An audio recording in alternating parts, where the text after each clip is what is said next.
Oui, Madame la Présidente, Madame la Ministre, Madame et Monsieur le rapporteur. Le rapport du Haut Conseil du financement de la protection sociale publié en septembre 2024 estimait le manque à gagner lié à la fraude sociale à environ 13 milliards d'euros par an.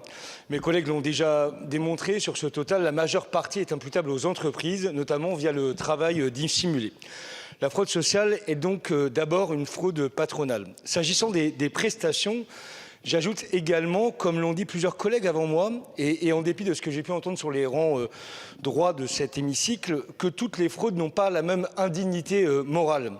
Nous faisons une différence entre la fraude consécutive de la grande pauvreté, de celle qui finance le confort des plus aisés. J'attire également votre attention sur le non-recours aux droits et ainsi les situations où des personnes éligibles à des aides sociales ne les demandent pas ou ne les perçoivent pas. Environ 34% des personnes éligibles au RSA ne le demandent pas, soit environ un tiers des bénéficiaires potentiels.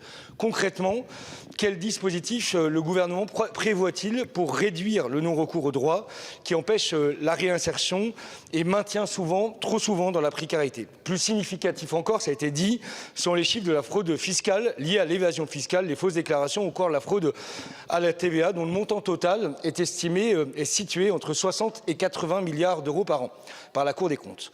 La lutte contre la fraude, qu'elle soit fiscale ou sociale, nécessite des moyens humains et technologiques importants. Or, des critiques récurrentes pointent les réductions d'effectifs dans les administrations de contrôle, rappelant que l'outil informatique ne remplace pas l'expertise humaine.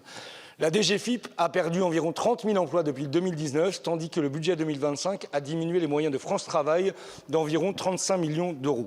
Depuis 2022, notre groupe réclame de façon constante davantage de moyens humains et financiers pour les administrations, en particulier pour la DGFiP, en charge du contrôle et du recouvrement.